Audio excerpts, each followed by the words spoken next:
இந்த அரிமத்தியா ஊரானங்கே யோசேப்பு வந்திருக்கிறார். இவருக்கு அந்த சரீரம் கொடுக்க வேண்டுமானால் அவர் மரித்ததை நீங்க என்ன செய்யுங்க, வெரிஃபை பண்ணுங்க. அவர் உண்மையிலே மரித்தாரா என்பதை ஆராய்ந்து அதனுடைய டெத் சர்டிபிகேட்டை என்கிட்ட கொண்டு வந்து காண்பீங்க என்று பிலாத்து சொல்றார். ஹல்லேலூயா. அப்புறம் பாருங்க, அவர் கன்ஃபார்ம் பண்றாரு. ராஜா கிட்ட வந்து பிலாத்து இடத்துல வந்து, ராஜாவே உண்மையாகவே கிறிஸ்து மரித்தார். ஹல்லேலூயா. இது யூதர்கள் சொல்லுகிறது அல்ல, சீஷர்கள் சொன்ன வார்த்தைகள் அல்ல, ரோம அதிகாரி அவன் கன்ஃபார்ம் பண்ணி சொல்ல ஒரு வார்த்தை இது. எனக்கு 100% உண்மை. ஹல்லேலூயா. ராஜா இடத்துல பொய்யான தகவலை சொல்ல முடியாது.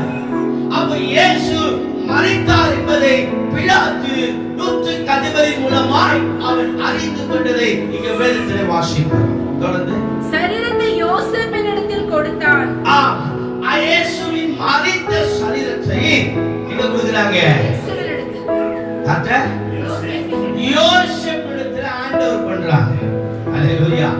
அப்ப இந்த சம்பவங்களில நீங்கள் பார்க்கிற பொழுது கிறிஸ்து இயேசு மெய்யாகவே சிலுவிலே மரித்தார் என்பதற்கான தெளிவான சாட்சிகள் இங்கே எழுதப்பட்டிருக்கிறது. அவருடைய மரணத்தை குறித்தான சந்தேகம் எவ்வளவேனும் நம்முடைய இருதயத்தில் எழவே கூடாது. 100% கிறிஸ்து நமக்காக மரித்தார். ஹல்லேலூயா. ஹல்லேலூயா. 100% கிறிஸ்து சிலுவிலே மரித்தார். மரித்த உடலை ராஜா மூலமாய் அதிகாரிகள் என்ன செய்றாங்க, இந்த யோசேப்பிடத்துல கொடுக்கிறார்கள் அடக்கம் பண்ணுவதற்கு. ஆமென்.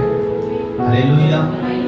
அதே போல எந்த அளவுக்கு இயேசுவுடைய மரணம் 100% உறுதி செய்யப்பட்டதாய் நிச்சயிக்கப்பட்டதாய் இருந்ததோ, அதே 100% இயேசுவுடைய உயிர்த்தெழுதலும் உண்மையாய் இருக்கிறது.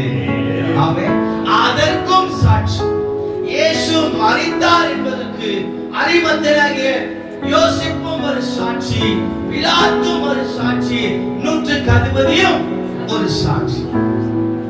அதே போல ஆண்டவராகிய இயேசு கிறிஸ்து உயிர்த்தெழுந்தார் என்பதற்கும் அநேக சாட்சிகளை வேதத்திலே கர்த்தர் எழுதி வைத்திருக்கிறார். ஆமென். வாசிங்க அப்போஸ்தலர் புத்தகம் 1ஆம் அதிகாரம் 3வது வசனத்தை வாசிக்கலாம். அவர் பாடுபட்ட பின்பு 40 நாள் அளவும் அப்போஸ்தலருக்கு அவர் தரிசனமானார். ஹல்லேலூயா. ஹல்லேலூயா. அவர் உயிர்த்தெழுந்து 40 நாள் என்ன செஞ்சாரு, அநேகருக்கு தரிசனமானார். ஹல்லேலூயா. அப்போஸ்தலருக்கு தரிசனமானார். 40 நாட்கள் தாம் உயிரோடு இருக்கிறவராக அநேக ஜனங்களுக்கு தன்னை அவர் உயிர்த்தெழுந்த இயேசுவாக தன்னை காண்பித்தார். ஹல்லேலூயா சொல்லுங்க. ஹல்லேலூயா. இது அப்போஸ்தலனாகிய பவுல் இன்னும் கொஞ்சம் டீப்பா எழுதுறாரு. 1 கொரிந்தியர் புத்தகத்தை திருப்பிக் கொள்ளுங்கள். 15ஆம் அதிகாரம் வசனம் 3லிருந்து 6 வரை உள்ள வசனங்களை வாசிக்குமாறு அன்பாய் கேட்டுக்கொள்கிறேன். நான் அடைந்ததும் உங்களுக்கு பிரதானமாக நான் ஒப்புவிக்கப்பட்டதும் என்னவென்றால், கிறிஸ்துவானவர் வேத வாக்கியங்களின்படி நமது பாவங்களுக்காக மரித்து அடக்கம் பண்ணப்பட்டு வேத வாக்கியங்களின்படி 3ஆம் நாள் உயிர்த்தெழுந்தார். ஹல்லேலூயா. ஹல்லேலூயா. இத பவுல் உயிர்த்தெழுந்தார் என்பதை பவுல் விசுவாசிக்கிறது ஒரு தனிப்பட்ட காரியமாக எடுத்துக்கொண்டாலும், அதற்கு பின்வர வார்த்தைகளில பவுல் அப்போஸ்தலன் இவ்விதமாய் சொல்லுகிறார். தொடர்ந்து வாசிங்க. நான் விசுவாசிக்கிறேன் என்றால் நான் கண்மூடித்தனமாய் இயேசு உயிர்த்தெழுந்தார் என்று நான் விசுவாசிக்கவில்லை. நான் எப்படி அவர் உயிர்த்தெழுந்தார் என்பதை விசுவாசிக்கிறேன் என்றால்,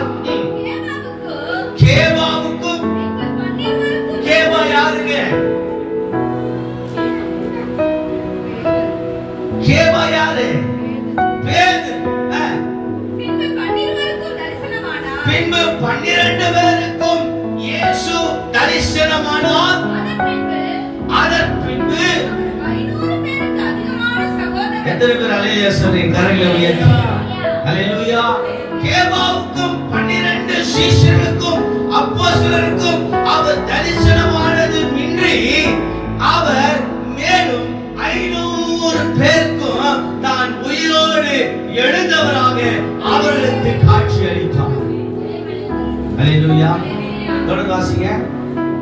அதன் பின்பு 500 பேருக்கு அதிகமான 500 பேருக்கும் அதிகமான சகோதரருக்கும் ஒரே வேளையில் ஒவ்வொருத்தருக்கும் ஒவ்வொரு வேளை தரிசனமானா ஒவ்வொருத்தரும் பொய் சொல்லலாம் என்று நாம் சொல்லலாம். ஆனா ஒரே மாஸ் கூட்டமா 500 பேருக்கும் ஆண்டவர் ஒரே நேரத்துல அவருக்கு என்ன செஞ்சாரு? தாம் உயிரோடு எழுதினதை அவர்களுக்கு நிரூபித்து காண்பித்தார். அல்லேலூயா, அல்லேலூயா. தொடர்ந்து வாசிங்களேன். அவர்களில் அநேகர் இன்று உயிரோடு இருக்கிறார்கள். இயேசுவை உயிரோடு உயிர்த்தெழுந்த இயேசுவை பார்த்தவர்கள், தரிசித்தவர்கள் இன்றைக்கும் நாம் வாழ்கிற காலத்திலே உயிரோடு இருக்கிறார்கள் என்பதை பவுல் இங்கே எழுதுகிறதை பார்க்கிறோம். அல்லேலூயா. அப்ப இயேசு உயிர்த்தெழவில்லை என்று சொல்ல முடியுமா? அவர் உயிர் தெழுந்தார் என்பதற்கு அவருடைய சீஷர்கள் மாத்திரம் அல்ல, 500 பேருக்கும் மேற்பட்ட பொது ஜனங்களும் சாட்சிகளாய் இருக்கிறார்கள் என் இயேசு உயிர் தெழுந்ததை. அல்லேலூயா, அல்லேலூயா. தேவ ஜனமே, ஆண்டவர் மரித்தது உண்மை, ஆண்டவர் உயிரோடு எழுந்ததும் உண்மை. அல்லேலூயா, அல்லேலூயா. கர்த்தருக்கு ஸ்தோத்திரம். ஆகவே அவருடைய மரணத்தை யாராலும் மறைக்கவும் முடியாது, அவருடைய உயிர்த்தெழுதலை யாராலும் மறுதலிக்கவும் முடியாது. ஏன்னா ஆண்டவர் எல்லாவற்றையும் எப்படியா செஞ்சிருக்காரு? வெளியரங்கமாய். ஆமென். அவருடைய மரணம் வெளியரங்கமா இருந்தது, அவருடைய உயிர்த்தெழுதல் மகிமையும் அவருடைய உயிர்த்தெழுதலின் சாயலும் வெளியரங்கமாய் இருந்தது. ஆமென். அல்லேலூயா. கர்த்தர் எவ்வளவு வல்லமுள்ள தேவன். ஆமென். கர்த்தருக்கு பிரியமான தேவ ஜனமே, ஒரு 2-3 காரியங்கள் உங்கள் மத்தியிலே நான் வைக்க விரும்புகிறேன். அல்லேலூயா. முதலாவதாக, நம்முடைய தேவனுக்கு அநேக பெயர் உண்டு. நம்முடைய இயேசப்பாவுக்கு அநேக பெயர் உண்டு. அதுல உங்களுக்கு பிடிச்ச பெயர் என்ன சொல்லுங்க பார்க்கலாம். இயேசப்பா ஆஷா சிஸ்டர் வந்து ஆரம்பிக்கிறது. ஆமா, போன வாரம் பார்த்தோம்ல. Super, very good. இயேசப்பாவுக்கு உங்களுக்கு பிடிச்ச பேர் யாராவது இருக்கிறீங்களா? இம்மானுவேல். சூப்பர். இந்த பக்கம் ஒரே முறப்பா இருக்குது, இந்த பக்கம் போறேன். இருங்க, ஜான்பர் சொல்வார். சொல்லிவாரு.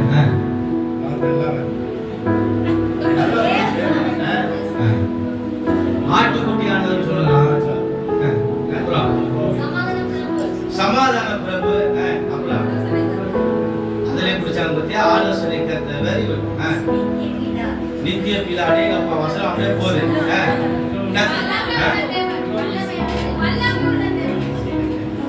வல்லமுள்ள தேவன். அல்லேலூயா, அல்லேலூயா. கர்த்தருக்கு ஸ்தோத்திரம். ஆமென். யூத ராஜசிங். அல்லேலூயா.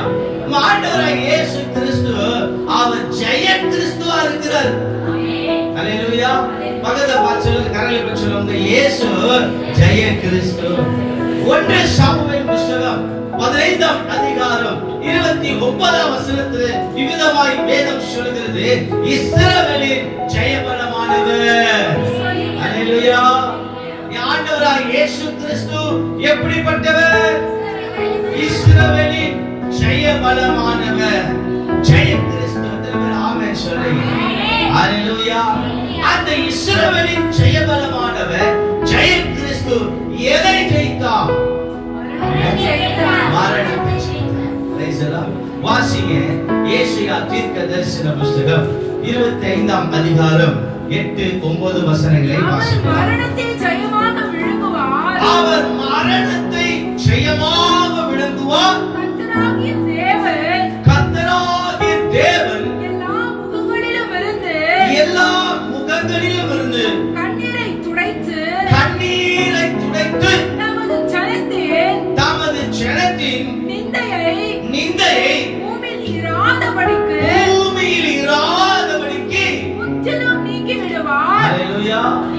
அல்லேலூயா.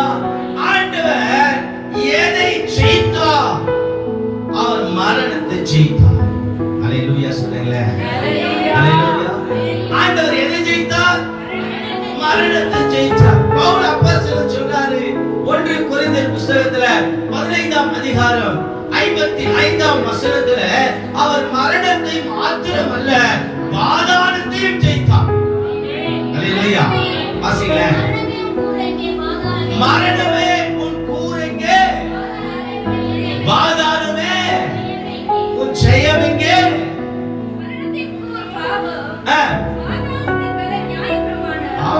அல்லேலூயா.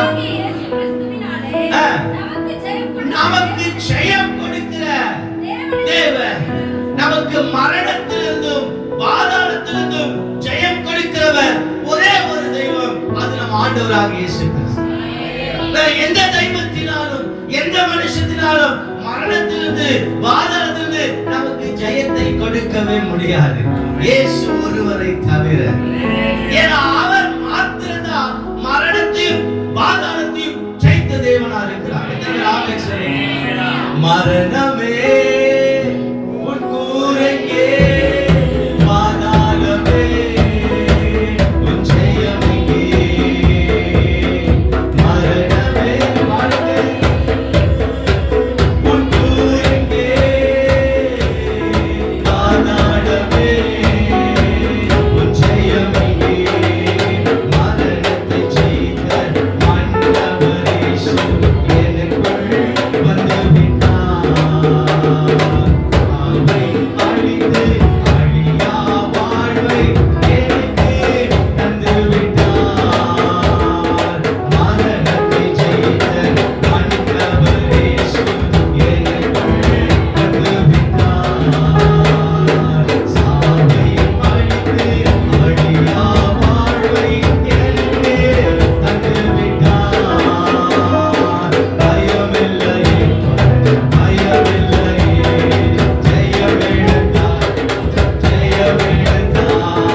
பயமில்லையே பயமில்லையே ஜெயமெடுத்தார். இயேசு ஜெயமெடுத்தார். மரணமே கூரெங்கே, பாதாளமே உன் ஜெயம் எங்கே? அல்லேலூயா. இன்னைக்கு மரணத்தையும் பாதாளத்தையும் ஜெயித்த இஸ்ரவேலின் ஜெயபலமானவராகிய கர்த்தராகிய இயேசு கிறிஸ்து இந்த உயிர் தெழுந்த நாளிலே அவர் உங்களையும் என்னையும் பார்த்து சொல்லுகிற வார்த்தை, பயப்படாதிருங்க. அல்லேலூயா. மரணத்தை பார்த்து பயப்படாதீங்க, பாதாளத்தை பார்த்து பயப்படாதீங்க, பிசாசுகளை பார்த்து பயப்படாதீங்க. மேலும் ஆண்டவர் சொல்றாரு யோவான் சுவிசேஷம் 16ஆம் அதிகாரம் 33ஆம் வசனத்துல, உலகத்திலே உங்களுக்கு உபத்திரவம் உண்டு, உலகத்திலே உங்களுக்கு பலவீனங்கள் உண்டு, உலகத்திலே உங்களுக்கு வியாதிகள் உண்டு, உலகத்திலே உங்களுக்கு கஷ்டங்கள் உண்டு, உலகத்திலே உங்களுக்கு துன்பங்கள் உண்டு, இந்த உலகத்திலே உங்களுக்கு மரணம் உண்டு, ஆனாலும் தினம் கொள்ளுங்கள். அல்லேலூயா. படத்தை பார்த்து சொல்லுங்க, ஆனாலும் அல்லேலூயா அல்லேலூயா. ஆனாலும் என்ன செய்யுங்க? திடன் கொள்ளுங்க. நான் உலகத்தில் இருக்கிற எல்லா பாடுகளையும் ஜெயிச்சிட்டேன். இந்த உலகத்தில் இருக்கிற எல்லா உபத்திரவங்களும் நான் ஜெயிச்சிட்டேன். இந்த உலகத்தில் இருக்கிற எல்லா பாடுகளையும் நான் என்ன பண்ணேன்? அவர் தாமே பாடுபட்டு, ஆமா, எல்லா பாடுகளும் கிறிஸ்து பட்டுட்டாரு, எல்லா சோதனைகளும் கிறிஸ்து பட்டுட்டாரு. அதனால நம்முடைய பாடுகளும் சோதனைகளும் நமக்கு ஜெயம் உண்டு. அல்லேலூயா. அதனால ஜெயம் கிறிஸ்து. அப்ப நான் ஆண்டவர் சொன்னாரு, நீ எதை குறித்தும் பயப்படாத, நீ பயப்படுகிற எல்லா காரியத்தையும் நான் ஜெயம் எடுத்துட்டேன். அல்லேலூயா. இந்த உயிர் தெழுந்த 6ஆவது நாளில கர்த்தர் சொன்ன காரியம் தான், நீ எதற்கும் பயப்படாத. ஏன்னா நீ பயப்படுகிற, அஞ்சுகிற, நடுங்குகிற எல்லாவற்றையும் நான் ஏற்கனவே ஜெயம் எடுத்துட்டேன். அல்லேலூயா. நீ ஏன் பிள்ளையா இருக்கிறபடினாலே, நீ என்ன விசுவாசிக்கிறனா இருக்கிறபடினாலே நான் எடுத்த ஜெயம் நீ ஜெயம் எடுத்த மாதிரி தான். அல்லேலூயா. அல்லேலூயா. நிறைய பேர் சொல்றாங்கல்ல, நீங்க சாப்பிட்டா அது எவ்வளவு பெரிய பொய் தெரியுமா? பெரிய பொய். கர்த்தருக்கு ஸ்தோத்திரம். நீங்க சாப்பிட்டா இல்லையா, அது ஒரு அன்பின் நிமித்தமா சொல்றது இல்ல. கர்த்தருக்கு ஸ்தோத்திரம். ஆனா ஆண்டவர் சொல்றாரு, நான் ஜெயிச்சா நீங்களே ஜெயிச்சா. அல்லேலூயா. இது வார்த்தை அல்ல, இது 100% உண்மை. எத்தனை பேர் ஆமென் சொல்றீங்க? கிறிஸ்து ஜெயித்தாரு, நானும் ஜெயம் எடுப்பேன். ஏன்னா அவர் அவருக்காக ஜெயம் எடுக்கலங்க, நமக்காக தான் ஜெயம் எடுத்தார். அவர் ஜெயத்தை வைத்துக் கொள்ளும்படியாக ஜெயம் எடுக்கல, அவர் ஜெயத்தை நமக்கு கொடுக்கும்படியாக ஜெயம் எடுத்தார். எத்தனை பேர் ஆமென் சொல்றீங்க? அல்லேலூயா. ஆகவே கிறிஸ்து எதெல்லாம் ஜெயித்தாரோ அதெல்லாம் நான் ஜெயிச்ச மாதிரி. ஆமென். அல்லேலூயா. கிறிஸ்து இயேசு எதெல்லாம் ஜெயிச்சாரோ அதெல்லாம் நானும் ஜெயிச்ச மாதிரி தான். எத்தனை பேர் ஆமென் சொல்றீங்க? அல்லேலூயா. அல்லேலூயா. அதான் ஆண்டவர் சொல்றார், நீ ஏன் பயப்படுற? ஆல்ரெடி நான் ஜெயிச்சிட்டேன்றார். ஆமென். இன்னும் கொஞ்சம் ஆழமா சொல்லணும்னா, நீ ஏன் பயப்படுற? நீ ஆல்ரெடி ஜெயிச்சிட்ட. அல்லேலூயா. ஆமென். அல்லேலூயா. நீ ஏன் பயப்படுற? ஆல்ரெடி நீ ஜெயிச்சிட்டேன்றார். ஜெயிச்சதற்கு நம்ம பயப்படலாமா? அல்லேலூயா. சில பேருக்கு பாவம் பார்த்தா பயம், அந்த பாவம் செத்து போனாலும் பயம் இல்லையா? பாவம் செத்து போனா கூட என்ன செய்ய மாட்டோம், கிட்ட போவோம். செத்து போன பாவத்து மேல தூக்கி போட்டா பாவம் விடுங்க, துண்டு எடுத்து போட்டாலும் என்ன பண்ணிடுறாங்க இல்ல, திடீர் துண்டு எடுத்து போட்டு என்ன பண்ணிடுறாங்க, பாவம் நினைச்சு நீங்க பாத்துலாம் பார்த்தா பாம்பாவது பீம்பாவது வந்தா நான் சூப் வச்சு குடிச்சிருவோம் அப்படின்ற மாதிரி இருக்குது. அல்லேலூயா. எத்தனை பேர் பாம்பு பார்த்தா பயம்? அந்த பாம்பு ஆண்டவர் என்ன பண்ணாராம், தலையை நசுக்கி போட்டார். செத்து போச்சு. செத்து போன பாம்பு ஊத்தி பயப்படுறீங்க? அல்லேலூயா. அல்லேலூயா சொல்லுங்க. கிறிஸ்து மரணத்தையும் பாதாளத்தையும் ஜெயித்தவர். அல்லேலூயா. இன்றைக்கு எல்லா மனிதர்களும் அவர் எப்பேற்பட்டவனா இருந்தாலும், ஏழையா இருந்தாலும், பணக்காரனா இருந்தாலும், அல்லது நல்ல ஜிம்முக்கு போறனா இருந்தாலும், இல்ல சோம்பேறியா இருந்தாலும், யாரா இருந்தாலும், ஒரு நாள் இல்ல ஒரு நாள் அவன் மரித்தே ஆகணும். மரணத்திலிருந்து டாக்டர்ஸுங்க, சயின்டிஸ்டுங்க அல்லது வேற யாரும் என்ன செய்ய முடியாது, தப்ப முடியாது. என்னதான் நீ மாத்திரை எடுத்துக்கொண்டாலும், என்னதான் அறிவில நீ டெக்னாலஜியை பயன்படுத்தினாலும், உன்னால என்ன செய்ய முடியாது, உன்னுடைய மரணத்தை உன்னால ஜெயிக்க முடியாது. அல்லேலூயா. உண்மைதானே? உண்மைதானே? நீ என்ன பண்ணாலும், நீ எங்க போனாலும், நீ என்ன யோசித்தாலும், நீ என்ன செலவு செஞ்சாலும், நீ என்னதான் உலகம் முழுதும் சுற்றி வந்தாலும், அல்லேலூயா, உன்னுடைய மரணத்தை உன்னால என்ன செய்ய முடியாது, ஜெயிக்கவே முடியாது. அல்லேலூயா. ஜெயிக்கவே முடியாதுதான் கிறிஸ்து ஜெயித்தார். ஆமென். உன்னால முடியும்னா அவர் உன்னை உற்சாகப்படுத்தி கேட்டிருப்பாரு. உன்னால முடியாதனாலதான் அவர் மரித்து உயிர்த்தெழுந்தார். அல்லேலூயா. அல்லேலூயா சொல்லுங்களேன். அப்போ என்னுடைய மரணத்தை என்னால ஜெயிக்க முடியாமல் நான் பயந்து கொண்டிருந்தேன். என் மரணத்துக்கு அப்புறம் என் வாழ்க்கை பாதாளத்திலா, என் வாழ்க்கை நரகத்திலா என்ற ஒரு பயமும், ஒரு கவலையும், ஒரு நடுக்கமும் மரணிக்கிற அந்த நேரத்துல எல்லா மனுஷனுக்கு இருக்கும். ஐயோ, இப்ப நான் மறிச்சுட்டு நான் எங்க போக போறேன்னு தெரியலையே. யாருக்கா அந்த சந்தேகம் இருக்குதா? நான் மறிக்கவே மாட்டேன்றீங்களா? இல்ல இன்னும் ரொம்ப டைம் இருக்குன்னு நினைக்கிறீங்களா? ஒருவேளை நான் மரித்தா எங்க போவேன் அப்படின்ற யோசனை என்னைக்காவது உங்களுக்கு வந்திருக்குதா? வந்து அல்லேலூயா. சில பேருக்கு வந்திருக்கு, எப்படா சாவு வரும், போதும் இந்த வாழ்க்கை, போதும் இந்த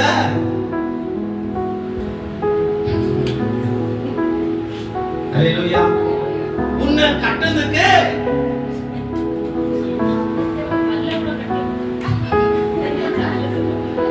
கல்ல கட்டினா கனமா இருக்கும் சிஸ்டர்.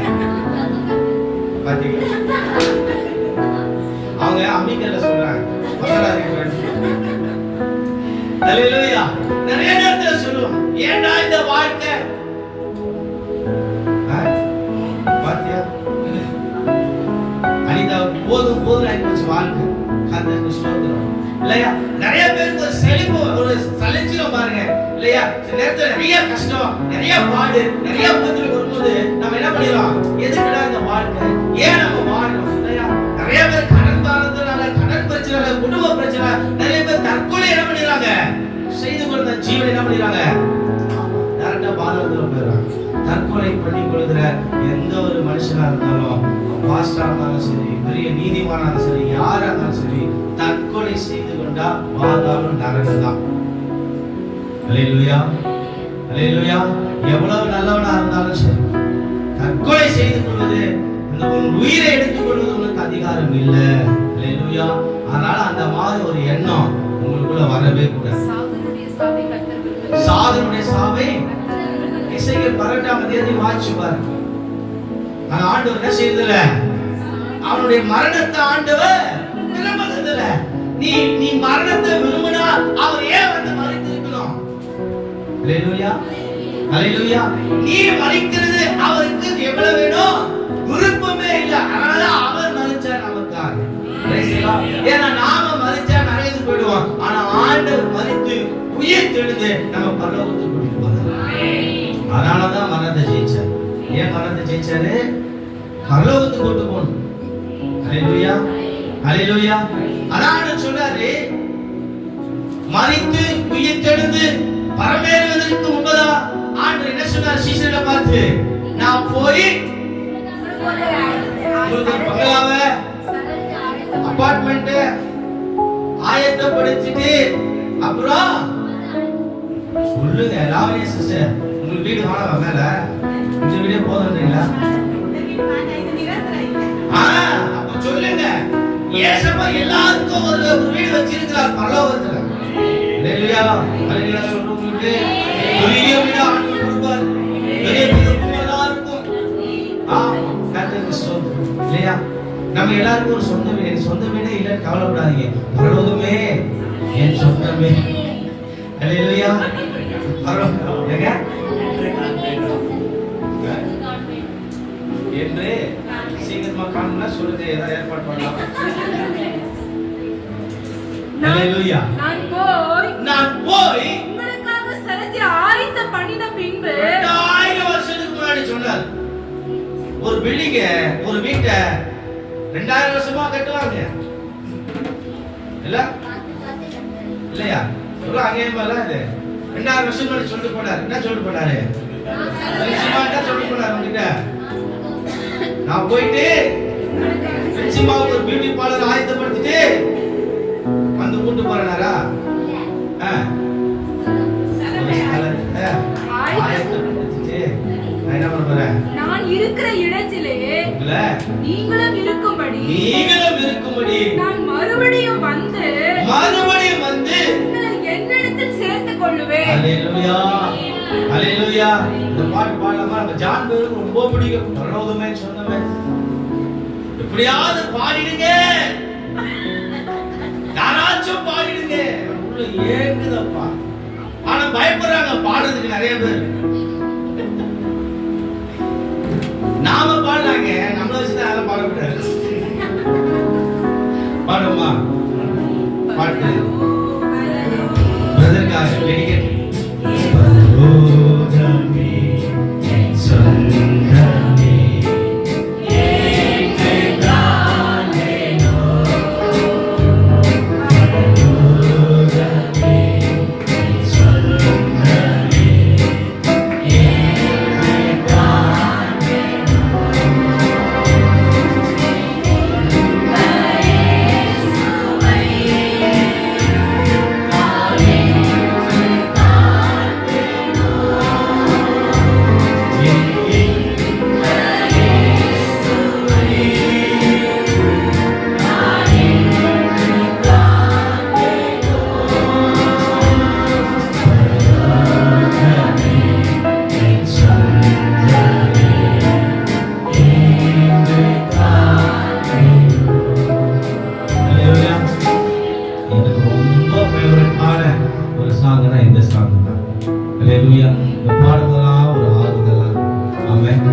முடியாத ஒரு காரியம். மத்தேயு சுவிசேஷம் 28ஆம் அதிகாரம் 2வது வசனத்தை வாசிப்போம். அப்பொழுது பூமி மிகவும் அதிரும்படி கர்த்தருடைய தூதன் வானத்திலிருந்து இறங்கி வந்து வாசலில் இருந்த கல்லை புரட்டி தள்ளி அதின் மேல் உட்கார்ந்தான். அல்லேலூயா. இந்த வார்த்தையை கேட்கிற அன்புக்குரிய சகோதர சகோதரிகளே, உங்களுக்கு விரோதமான கல்லை கர்த்தர் இன்றைக்கு புரட்டி போடுகிறார். சொல்லுங்க, உங்களுக்கு விரோதமான கல்லை கர்த்தர் இன்றைக்கு புரட்டி போடுகிறார். அல்லேலூயா, அல்லேலூயா. உங்களை ஒரு பயத்திற்குள்ள அல்லது உங்களை ஒரு இருளுக்குள்ள அல்லது உங்களை ஒரு பலவீனத்திற்குள்ள அல்லது உங்களை சில அச்சுறுத்துகிற காரியத்திற்குள்ள அல்லது உங்களை விரும்பத்தகாத இடத்திற்குள்ள உள்ளே போட்டு அதுக்கு மேல நீங்க வெளியே வரக்கூடாதபடி ஒரு கல் இருக்குமானால் இன்னைக்கு அந்த கல்லை கர்த்தர் எடுத்து போடுகிறார். அல்லேலூயா. நீங்க வெளிச்சத்தை பார்க்காதபடி போடப்பட்டிருக்கிற கல்லை இன்னைக்கு ஆண்டவர் எடுத்து போடுகிறார். நீங்க ஆசீர்வாதத்தை பார்க்க கூடாதபடி போடப்பட்டிருக்கிற கல்லை இன்னைக்கு தேவன் எடுத்து போட விரும்புகிறார். நீங்கள் சுகம் பெறாதபடி உங்களுக்கு விரோதமாய் போடப்பட்டிருக்கிற கல்லை கர்த்தர் இன்னைக்கு அகற்ற போகிறார். எத்தனை பேர் விசுவாசிக்கிறீங்க? நல்ல கரங்களை தட்டி ஆண்டவரை மகிமைப்படுத்துங்க. அல்லேலூயா, அல்லேலூயா. இப்ப லாசரு மரிக்கிறார். இயேசு வருவதற்குள்ள அங்க எத்தனை நாள் ஆயிடுச்சுங்க? 4 நாள் ஆயிடுச்சு. அல்லேலூயா. யோவான் சுவிசேஷம் 11ஆம் அதிகாரம் 39வது வசனத்தை ஒருவர் வாசிக்கலாம். இயேசு கல்லை எடுத்து போடுங்கள் என்றார். இயேசு என்ன சொன்னாரு? கல்லை எடுத்து போடுங்கள். ஆமென். இன்னைக்கு கல்லை தூதனிடத்துல ஆண்டவர் சொல்றாரு, என் மகனுக்கு விரோதமாக போடப்பட்டிருக்கிற கல்லை எடுத்து போடுங்கள் என்று தூதனுக்கு ஆண்டவர் கட்டளையிட்டிருக்கிறார். நிச்சயமாய் உங்களிடத்திலே தேவ தூதன் வந்து கல்லை புரட்டி போட்டு உள்ளே இருளிலே, உள்ளே பயத்திலே, உள்ளே கவலையிலே, உள்ளே வேதனையிலே இருக்கிற உங்களை வெளியே கொண்டு வர போகிறார். அல்லேலூயா. எப்படி லாசரு 4 நாட்களாக கல்லறைக்குள்ளே கல்லை மூடப்பட்ட நிலைமையிலே அவருடைய சரீரம் கட்டப்பட்டிருக்கிற நிலைமையிலே அவன் 4 நாட்களாய் இருளே லாசரு இருந்த நேரத்திலே ஆண்டவர் சொன்னாரு, லாசரு உள்ளே இருக்க வேண்டியவன் அல்ல, லாசரு இருளிலே இருக்க வேண்டியவன் அல்ல, லாசரு மரிக்க வேண்டியவன் அல்ல, லாசரு துன்பப்படுகிறவன் அல்ல, லாசருடைய நாட்கள் முடிந்து போகவில்லை, லாசரு வெளியே வர வேண்டியவன், லாசரு வாழ வேண்டியவன், லாசரு ஆசீர்வதிக்கப்பட வேண்டியவன், லாசரு அற்புத அடையாளங்களை பெற்றுக்கொள்ள வேண்டியவன். ஆகையினாலே கல்லை புரட்டி போடுகிறார். அல்லேலூயா. உடனே ஜனங்கள் என்ன செய்தார்கள்? கல்லை புரட்டி போட்டார்கள். கல்லை புரட்டி போட்ட மாத்திரத்திலே ஆண்டவருடைய வார்த்தை உள்ளே வந்தது. அல்லேலூயா. இருளுக்குள்ளே வந்தது. லாசரு மரித்திருந்தான். அந்த மரித்த லாசரு கர்த்தருடைய ஜீவனுள்ள வார்த்தை அந்த கல்லறைக்குள் புறப்பட்ட மாத்திரத்துல மரித்த சரீரம் உயிர் கொண்டது. அல்லேலூயா, அல்லேலூயா. வெறும் 4 நாட்களே ஆன ஒரு சரீரத்தை உயிர்த்தெழ செய்வது என் ஆண்டவருக்கு லேசான காரியம். இது ஆச்சரியம் என்றால் உலர்ந்த எலும்புகளே என் தேவனாலே உயிரடைய செய்ய கூடுமானால் இந்த லாசரு எழுப்புவது என் தேவனுக்கு ஏமாற்றம். அல்லேலூயா, அல்லேலூயா. உலர்ந்த எலும்புகளே உயிரடைய செய்ய வல்லமை பொருந்தின என் ஆண்டவருக்கு லாசருவை உயிரோடு எழுப்புவது ஏமாத்திரங்க. அல்லேலூயா. பெங்களூர் ஸ்லாங்ல சொல்லணும்னா ஜிஜிபி மேட்டர். அல்லேலூயா. அதெல்லாம் ஜிஜிபி பேதுரு சொல்வாரு, அப்பா 4 நாள் ஆச்சு, நானும்பா. யார் சொல்றது?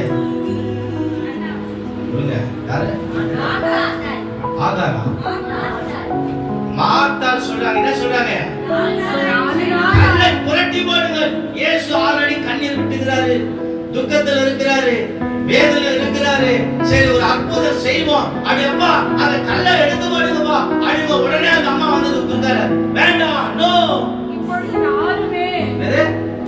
கல்லை கல்லறதுக்கு முன்னாடி அந்த அம்மா என்ன பண்ணாங்க? நோ போய் நிக்கிறாங்க. ஏமா? செத்து போன சகோதரன். ஆனாலும் இந்த அம்மா பத்தியா செத்து போனது சொந்த சகோதரன் நானுமா பாத்தியா? செத்தா அவ்வளவுதான் இல்ல, நம்ம பொழப்பு நாரிடும் இல்லையா? உயிரோட இருக்கும் போதே மதிக்க மாட்டேன். நீங்க செத்தா அவ்வளவுதான் இல்ல. செத்து போனா யாரா இருந்தாலும் பாடி தான். பாடி வந்துச்சா? பாடி எடுத்துட்டீங்களா? பாடி பொதிச்சிட்டீங்களா? பேரும் கிடையாது, பட்டம் கிடையாது, பதவி கிடையாது, எதுவும் கிடையாது. ஒரே ஒரு வார்த்தை, என்னது? பாடி. ஏன செத்தாலும் பாடி தான், பணக்கார செத்தாலும் பாடி தான். ஒரே பேர், யூனிவர்சல் நேம் வருது இல்லையா? நான் யார் தெரியுமா? என் பேர் என்ன தெரியுமா? என் பேர் குமடா ரெவரண்ட், என் பேர் டாக்டர், என் பேர் pastor, right reverend, bishop, arch bishop. அடேங்கப்பா சொல்லில உனக்கே தெரியல எப்படி? வா சூப்பர். ஹalleluya. இவ்வளவு பெருமை பேசுறோம். ஆனா சொந்தமே என்ன சொல்லுது பாருங்க, நான் ரொம்ப கஷ்டப்பட்டு வாயை கட்டி வயிற்று கட்டி ஒரு வீடு கட்டுறேன். வயிற்று கட்டி வாயை கட்டி என்ன கட்டுறேன்? வீடு கட்டுறேன். பார்த்து செய்யற எல்லாமே நான் நல்லா வாழறதுக்காக, மனைவி பிள்ளைங்க நல்லா வாழறதுக்காக ஒரு ரூமா நல்ல குவாலிட்டியான எல்லாத்தையும் போடுறேன். அப்புறம் ஃப்ரிட்ஜ் போடுறேன், வாஷிங் மிஷின் போடுறேன், ஏசி போடுறேன், எல்லாத்தையும் போடுறேன். யாருக்காக? நானும் நல்லா இருக்கணும், மனைவி பிள்ளைங்க எல்லாம் நல்லா இருக்கும். நான் எவ்வளோ கஷ்டப்பட்டு என்ன பண்றேன்? எத்தனையோ வருஷமா சேர்த்து வைக்கிறேன் இல்லையா? கொஞ்சம் கொஞ்சமா சேர்த்து வச்சு அப்புறம் வீட்டு கட்டுறது வச்சுங்க. ஒரு நாள் திடீர்னு வீடு கட்டினவன் செத்து போயிடறான். இப்போ அவங்க மனைவி பிள்ளைங்க, இந்த மனுஷன் உயிரோட எவ்வளோ கஷ்டப்பட்டு வீடை கட்டினாரு அப்படின்னு சொல்லி நம்ம பணத்தை 4 நாள் வீட்டில் வச்சுப்பாங்களா? நீ எவ்வளவுதான் வாயை கட்டினாலும், நீ எவ்வளவுதான் வயிற்ற கட்டினாலும், நீ எவ்வளவுதான் வீடு கட்டினாலும், ஒரு நாள் 2 நாள் மேல உன்னை வீட்டுல வச்சுக்க மாட்டாங்க. உன் வீட்லயே உன்னை என்ன பண்ண மாட்டாங்க. அவ்வளவுதான் வேல்யூ. நம்ம வேல்யூவே அவ்வளவுதான். நம்ம மனைவியாகட்டும், கணவராகட்டும், பிள்ளைகளாகட்டும், அப்பா மாட்டோம். அவன் சேர்த்துட்டா ஒரு நாள் 2 நாள் மேல வீட்டுக்குள்ள அல்லோடு கிடையாது. நான் கட்டின வீட்டுக்குள்ள என்ன செய்ய மாட்டாங்க. இதுதான் வாழ்க்கை, இவ்வளவுதான் வாழ்க்கை. அதை புரிஞ்சுக்கிட்டு அனுசரிச்சு வாழ்ந்தா வாழ்ற நாட்கள் ஆசீர்வாதமா, வாழ்ற நாட்கள் சமாதானமா இருக்கும். எந்த உந்து நாடு நீங்க என்னதுல ஒரு வாழ்க்கை. அல்லேலூயா. அப்ப ஆண்டவர் சொல்றாரு, கல்லை என்ன செய்யுங்க? அந்த கல் புரட்டப்பட்டாதான் உள்ள இருக்கிற லாசரு வெளியே வர முடியும். அல்லேலூயா. நீ வெளியே வரக்கூடாதபடிக்கு சில கற்கள் உனக்கு எதிராக அடைக்கப்பட்டிருக்கிறது. ஹalleluya. அது தெரியாம அந்த பக்கம் நான் கத்துறேன், இந்த பக்கம் இந்த சுகதாரிகள் கத்துறாங்க. என்ன பிரயோஜனம்? கல் எடுத்தாதான் நீ வெளியே வர முடியும். ஹalleluya. இன்னைக்கு ஆண்டவர் ஒரு வார்த்தையை மாத்திரம் சொல்ல விரும்புறாரு. நீ வெளியே வரணும் அப்படின்னா, இருளிலிருந்து வெளியே வரணும் அப்படின்னா, மரணத்திலிருந்து, ஆவிக்குரிய மரணத்திலிருந்து வெளியே வரணும்னா, நீ சாபத்திலிருந்து வெளியே வரணும்னா, நீ கஷ்டத்திலிருந்து, துன்பத்திலிருந்து, கடன் பாரத்திலிருந்து வெளியே வரணும்னா, அந்த கல் எடுக்கப்பட்டாதான் நீ வெளியே வர முடியும். ஹalleluya. இயேசுனால உள்ள போக முடியும், ஆனா லாசருனால வெளியே வர முடியாது. அதான் மேட்டர். ஹalleluya. இயேசுனால உள்ள போக முடியும். இயேசு மரித்த நாட்களில சீசரெல்லாம் பயந்து ரூமுக்குள்ள டிஸ்கஸ் பண்ணிட்டு இருந்தாங்க. என்ன பண்ணலாம், ஊழியம் பண்ணலாமா, வேலைக்கே போலாமா, இயேசு இல்ல நம்மள அடிச்சிருவாங்க கொன்றுவாங்க என்ற பயத்துல வீட்டுக்குள்ளே இருக்கிறாங்க. ஆண்டவர் தாளிட்ட கதவுல இருந்து என்ன செய்றாரு, உள்ள வர. அப்படி இருக்கும்போது லாசர் கல்லறைக்குள்ள ஆண்டவரால போயிருக்க முடியாதா? ஹalleluya. ஆனா லாசரால வெளியே வர முடியாது. ஆமென். இன்னைக்கு உன்னை வெளியே நீ வரக்கூடாதபடி ஏதோ ஒரு கல் உன் வாழ்க்கையில இருக்கு. ஏதோ ஒரு கல் வைக்கப்பட்டிருக்கிறது, ஏதோ ஒரு கல் போடப்பட்டிருக்கிறது. அதை எடுக்க வேண்டும். ஹalleluya. அதை எடுத்தாதான் உன்னால வெளிச்சத்தை பார்க்க முடியும். தேவச்சனமே, அந்த கல் எடுக்காம, அந்த கல் புரட்டி போடாம நான் வெளியே வரணும் அநேக நாட்கள் ஆச்சு அப்படின்னு சொல்லி நீ அழுகிறதும் கெஞ்சுகிறதும் போராடுகிறதும் பிரயோஜனப்பட்டது. அந்த கல் எடுத்தாதான் நீ ஆசீர்வதிக்கப்படுவேன். அப்போ அந்த கல் என்ன என்பதை நீ யோசிப்பாங்க. ஹalleluya. ஒருவேளை அது குடியா இருக்கலாம், அல்லது கெட்ட காரியங்களா இருக்கலாம், அல்லது கெட்ட செயல்களா இருக்கலாம். ஏதோ ஒரு கல் இருக்குது, அதுதான் ஆசீர்வாதத்தை தடை பண்ணி கொடுக்குது. அதனால்தான் கர்த்தர் என்ன சொல்றாரு, கல்லை எடுத்து போடு. லாசர் வெளியே வரணும்னா கல்ல நீ ஆசீர்வதிக்கப்படணும்னா அந்த கல்லை என்ன செய்ய பண்ணு, எடுத்து. அது தெரியும், உனக்கு தெரியும் எந்த கல் உனக்கு விரோதமா, எந்த கல் ஆண்டவருக்கு உன்னை குறிக்குது, எந்த கல் சபைக்கு வராம உன்னை தடுக்குது, எந்த கல் ஜெபிக்க விடாம உன்னை பண்ணுது, எந்த கல் நீ கர்த்தருக்கு உபயோகம் இல்லாம மாத்துதுன்னு அந்த கல் உனக்கு நல்லா தெரியும். ஹalleluya, ஹalleluya. அது இன்னைக்கு நீயே எடுத்து போடு. கர்த்தர் ஆசீர்வதிப்பார். இப்போ கல் புரட்டுங்கள் என்று ஆண்டவர் சொல்லும்போது மரியா மார்த்தா என்ன சொல்றாங்க, இப்பொழுது வேண்டாம் ஆண்டவரே, நான் அப்படின்னா என்ன அர்த்தம், இயேசு குணமா இருக்கிற லாசரை பார்த்து அழ போறாரு, கட்டி பிடிச்சிட்டு கதற போறாருன்னு இந்த அம்மா நினைச்சாங்க. அப்படிதானே, அப்படிதானே, அப்படிதான் என்ன, அப்படிதான் குணத்தை பார்த்து ஐயோ சகோதரனே நண்பனே போய்க்காவா, ஏன்னா நான் செத்துவேன். சில பேர் பெரிய ஊர்ல இருந்து வர வரைக்கும் என்ன பண்ணுவாங்க, அப்படிலாம் ஒரு குழந்தை இருக்குதுல்ல, வெளிநாட்டுல இருந்தா வர வரைக்கும் என்ன செய்வாங்க, ஐஸ் பாக்ஸ் போட்டு. அந்த மாதிரி இயேசுக்கு அழுவாரு அப்படின்னு அந்த அம்மா நினைச்சாங்க. சரி இவரு போய் அழுதா பரவாயில்ல, கல்லு திறந்தா உள்ளது நாத்தா அடிக்கும் பாரு, நம்மளால வயிறு பற்ற முடியாது இல்லையா? ஆனா ஆண்டவர் மார்த்தாள் நினைத்த நினைவுகள் வேற, லாசருவை குறித்து கர்த்தர் நினைத்த மார்த்தா லாசருவை குறித்து நாற்றம் எடுக்கும் என்று நினைத்தார். ஆனால் கர்த்தரோ அவர் உயிரோடு எழுவான் என்று நினைத்தார். இதுதாங்க சொந்தக்காரர் நினைக்கிறதுக்கும் ஏசப்பா நினைக்கிறதுக்கும் வித்தியாசம். கூட வந்த அக்கா என்ன சொல்றாங்க, அவன் நார பையன். இப்ப யாரு, அவன் நல்ல பையனா இருந்தான், எப்ப செத்தானோ நார பையன் ஆயிட்டான், நாத்த தாங்க முடியாது அப்படின்னு அந்த அம்மாவுடைய எண்ணம். ஆனா கர்த்தர் நாத்தத்தை பார்க்கிறேன், நாத்தத்தை பார்க்கிறேன். ஹalleluya. அவனுக்கு ஜீவனை கொடுத்தார், அவனை வாழ வைத்தார், அநேகருக்கு சாட்சியாய் கொடுத்தார். ஆமென். இந்த அற்புதத்துக்கு அப்புறம் தான் இயேசுவோட சிலுவை பாடுகள் வருது. இந்த அற்புதத்துக்கு அப்புறம் தான் இயேசுவுடைய சிலுவை பாடுகள். இந்த அற்புதத்துக்கு அப்புறம் தான் இயேசு எருசலேமுக்குள்ள பவனியா வரார். அப்போ திரளான கூட்டங்கள் ஓசனா ஓசனா. ஏன் அப்படின்னா இவர் இவ்வளவு அற்புதங்கள் செய்கிறாரே என்ற இந்த அற்புதங்கள் கேள்விப்பட்டு தான் நிறைய ஜனங்கள் போடுறாங்க. ஹalleluya. அப்படி போது இஸ்ரேலா கர்த்தருக்கு ஸ்தோத்திரம். பாருங்க, உங்க சொந்தக்காரங்க ஒரு மாதிரி பார்க்கலாம், ஒரு மாதிரி நினைக்கலாம், ஆனா கர்த்தர் உங்களை வேற மாதிரி பார்க்கிறாரு, வேற மாதிரி நினைக்கிறாரு. கர்த்தர் சொல்றாரு, உங்க நினைவுகள் யோசனைகள் அது வித்தியாசமா இருக்கும். நான் நினைத்திருக்கிற நினைவுகளை அறிவேன், அவைகள் தீமைகளை நான் நினைத்திருக்கிறேன் என்று கர்த்தர் சொல்றார். ஹalleluya. லாசரு மரித்தான், அழுதாங்க, எல்லாம் பண்ணாங்க. ஆனா கர்த்தர் அந்த துக்கம் விட சந்தோஷமான விட மாற்றினார். உங்க வாழ்க்கை துக்கமா இருக்குதா, உங்க குடும்பம் துக்கமா இருக்குதா, உங்க வீடு துக்கமா இருக்குதா, உங்க சூழ்நிலை நினைத்து துக்கப்படுறீங்களா, கர்த்தர் இன்னைக்கு அதை சந்தோஷமா மாத்துறார். ஹalleluya.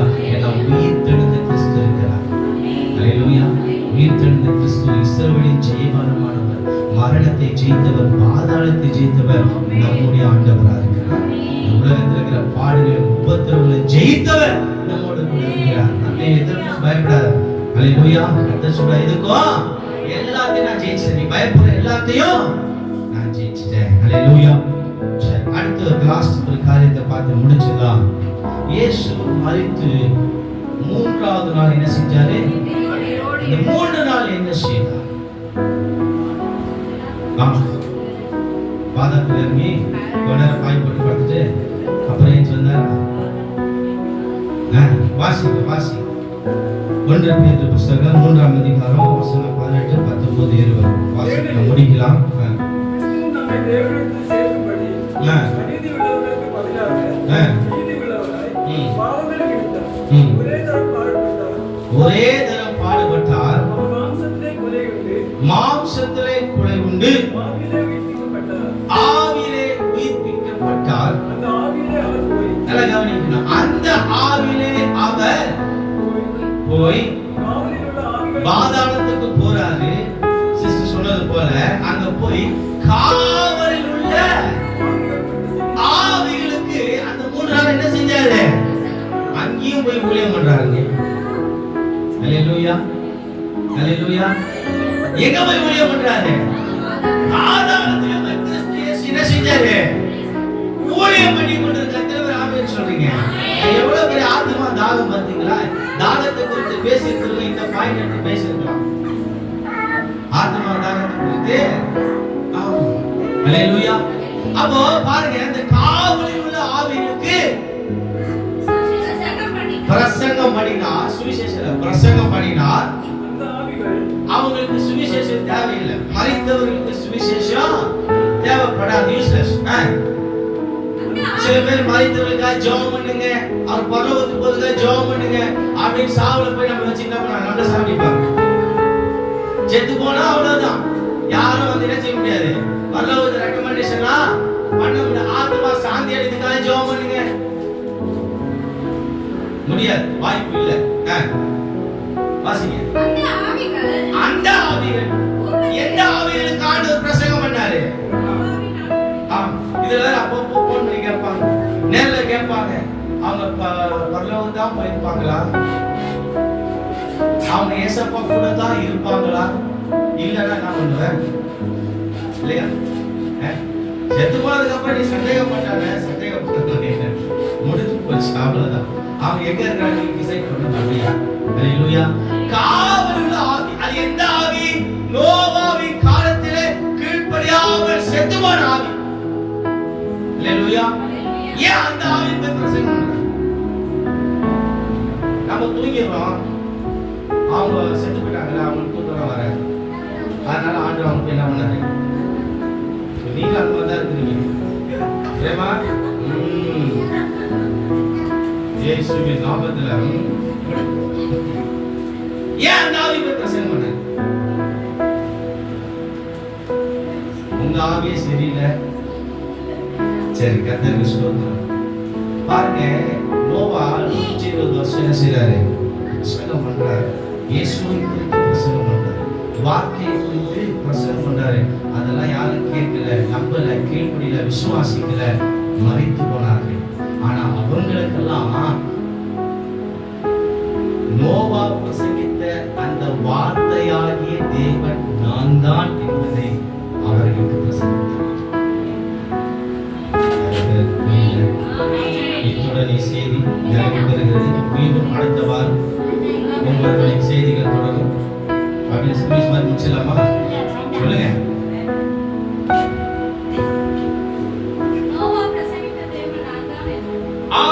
நோவா பிரசங்கித்த வார்த்தையாகிய தேவன் நான் தான். நோவா வார்த்தையினாலே பிரசங்கித்தார். அப்ப பைபிள் இல்ல, எழுத்து இல்ல, வார்த்தைகள் தான். அந்த வார்த்தையின் தேவன் நான் தான். நீங்க விசுவாசியாமல் போன தேவன் நான் தான். புரியுதுங்களா? நீங்க கீழ்ப்படியாமல் போன தேவன் என் வார்த்தைக்கு தான் அப்படின்னு தன்னை அவர்களுக்கு வெளிப்படுத்த. அவருக்கு வெளிப்படுத்துவதற்காக அவர் அங்கே பிரசங்கம் செய்து அப்புறம் உயிர்த்தெழுந்து வந்தார். உயிர்த்தெழுந்து முதல் யாருக்கு ஆண்டவர் காட்சி அளித்தார்? மகதலேனா எப்படிப்பட்ட மரியாள்? மகதலேனா மரியாள்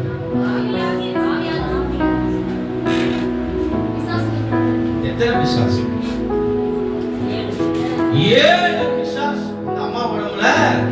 பாத்தியா, யாருக்குள்ள எத்தனை பிசாசு இருக்குன்னு தெரிய மாட்டேங்குது. ஒண்ணு இருந்தாலே என்னது, இதுல 7 இருந்தா என்னத்துக்கு ஆகும் பாருங்க. இல்ல கர்த்தருக்கு ஸ்தோத்திரம். 7 பிசாசு ஆண்டவர் துரத்திட்டார். அந்த அம்மா தான் முதல்ல அந்த அம்மாவுக்கு தான் கர்த்தர் என்ன செஞ்சாரு? தரிசனம். ஏன் அந்த அம்மாவுக்கு தரிசனமானா? பேதுருக்கு தரிசனமாக இருக்கலாம், சீஷர்களுக்கு தரிசனமாக இருக்கலாம். ஏன்னா அவங்க தான் ரத்த சாட்சியமா இருந்தாங்க. அவங்க தான் உலகம் எங்கும் சென்றவர்கள், இயேசுவுக்காக மரித்தார்கள், ஓடினார்கள், உழைத்தார்கள். அவங்களெல்லாம் விட்டுட்டே இந்த அம்மாவுக்கு காட்சி. அதிகாலையில இருட்டோடு இருந்து ஓடினாங்க. கர்த்தருக்கு ஸ்தோத்திரம். இன்னொரு காரியத்தை நீங்க கவனிக்கணும். அந்த அம்மா ஆண்டவர் என்ன சொல்றாரு? சின்ன சத்தியம் சொல்லி முடிச்சாரு. அந்த அம்மாவை மகதலேனா மரியாள ஏச பையன் சொல்ற சின்ன சாயிலிருந்து ஒரு அழகான ஒரு சத்தியத்தை சொல்லி முடிச்சாரு. அந்த அம்மா என்னங்க சொல்றாரு? பைபிள் பார்த்தா சொல்லல. யோவான் 20ஆம் அதிகாரம்.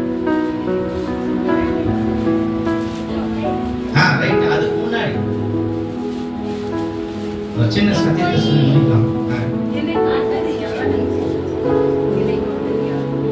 இல்ல சிஸ்டர், யோவான் சுவிசேஷம் 20ஆம் அதிகாரத்துல மகதலேனா மரியாள் அவங்க போறாங்க. இயேசுவுக்கு கல்லறை இடத்துல போறாங்க. 20ஆம் அதிகாரம், யோவான் 20ஆம் அதிகாரத்துல ஆமா அதான் யோவான் 20 தானே.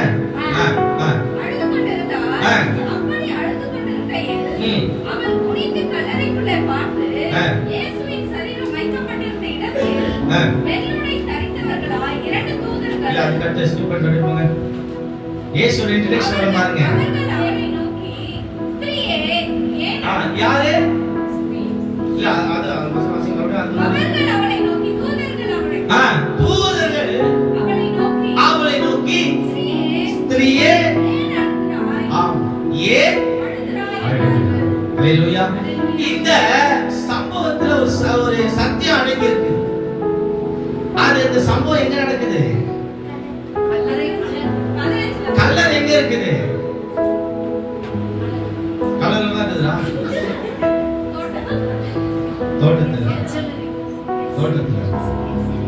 தோட்டத்துக்குள்ள கல்லறை, கல்லறை பக்கத்துல ஸ்திரீ. இப்போ ஏன் முத ஸ்திரீக்கு ஆண்டவர் தரிசனம் பண்ணார் அப்படின்னா, இங்க தோட்டம் இருக்குல்ல, அது ஏதேன் தோட்டம். இங்க ஸ்திரீ இருக்குல்ல, அங்க பாவப்பட்ட அந்த ஸ்திரீ, அதுவும் ஆண்டவருடைய ஸ்திரீயே இல்லையா? ஸ்திரீ கொடுக்கப்பட்ட இந்த ஸ்திரீ அப்படின்னு ஏவாளை குறிக்கும். தேவன் தேவன். இப்போ ஏதேன் தோட்டம் உண்டாக்கி அதிலே ஆதாமும் ஏவாளையும் வைத்தார்கள். இப்போ அங்க இயேசு எப்படியா வந்தாரு தெரியுமா? அந்த அம்மா என்ன நினைச்சாங்க? மகதலேனா என்ன நினைச்சாங்க? அவர் தோட்டக்காரர். இப்போ ஏதேன் ஆண்டவர் பாருங்க, ஒரு கிழக்கிலே ஒரு தோட்டத்தை உண்டாக்கி அதிலே ஆதாம் ஏவாள் வைத்தாரா? இல்ல கிழக்கிலே ஏதேன் என்ற இடத்திலே ஒரு தோட்டத்தை உண்டாக்கி கர்த்தர் அவர்களை வைத்தாரா?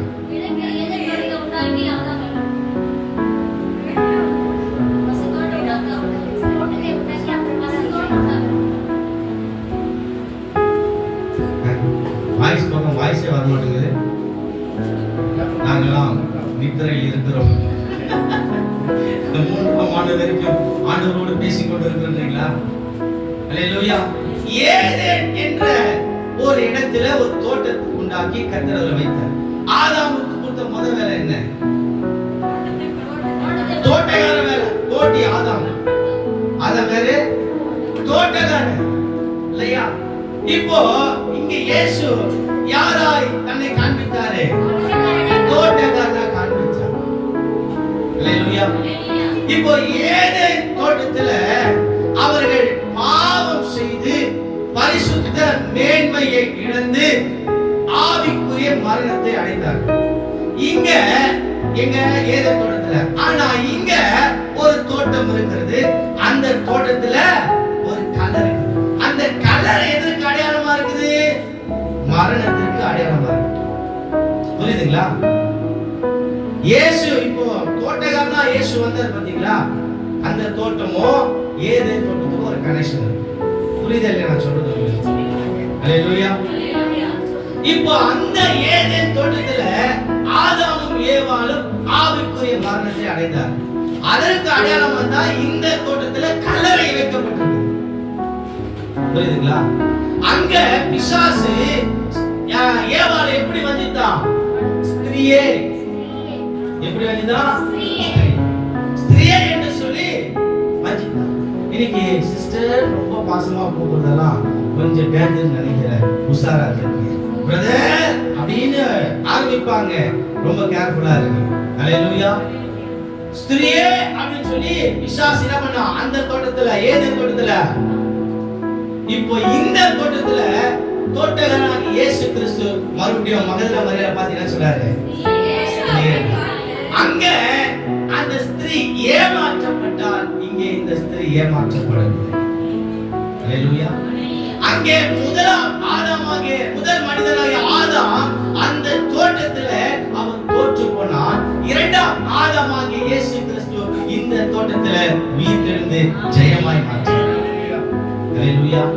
அப்போ அந்த ஸ்திரீ நிமித்தமா நிறைய பேர் காலங்காலமா இந்த ஏவாள் பண்ண வேலை, இந்த அம்மா பாவம் செய்தனாலதான் இன்னைக்கு நான் இவ்வளவு கஷ்டப்படுறேன், இந்த அம்மா பாவம் செய்தனாலதான் எனக்கு இவ்வளவு உபத்திரம்.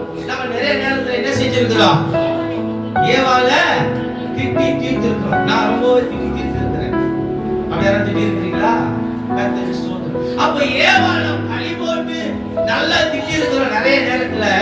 அதற்கு பதிலா ஆண்டவர் இந்த தோட்டத்துல முதலாக மகதலேனா மரியாதை தன்னை வெளிப்படுத்தினார். அந்த பழியை இங்க மாத்துறாருங்க. ஹalleluya. உயிர் தெழுந்த உடனே உயிர் நண்பருக்கு வெளிப்பட்டு இருக்கலாமே, கூடவே இருந்தவர்களுக்கு வெளிப்பட்டு இருக்கலாமே, தன் மார்பிலே சாய்ந்து கொண்டவருக்கு வெளிப்படுத்தாம ஏன் இந்த ஸ்திரீக்கு வெளிப்படுத்தினா? அந்த ஸ்திரீ அவமானப்படுத்தப்பட்டால், இந்த ஸ்திரீ இயேசுவினாலே கனப்படுத்தப்பட்டார். ஏதேன் தோட்டத்தில் உள்ள அந்த ஸ்திரீ பிசாசினாலே கனவீனப்படுத்தப்பட்டா. ஆனா இந்த தோட்டத்துல மகதலேனா ஸ்திரீ இயேசுவினாலே கனப்படுத்தப்பட்டார். அந்த தோட்டத்தை காக்க ஆதாம் என்ன செஞ்சிட்டாரு? சரியா வேலை செய்யல. ஆனா இங்க தோட்டத்துல இயேசு சரியா வேலை செஞ்சாரு. ஹalleluya. ஹalleluya. கர்த்தருக்கு ஸ்தோத்திரம். ஆமென். நிறைய சத்தியங்கள் இருக்கிறது. நேரம் இல்ல. கண்களை மூடி நாம்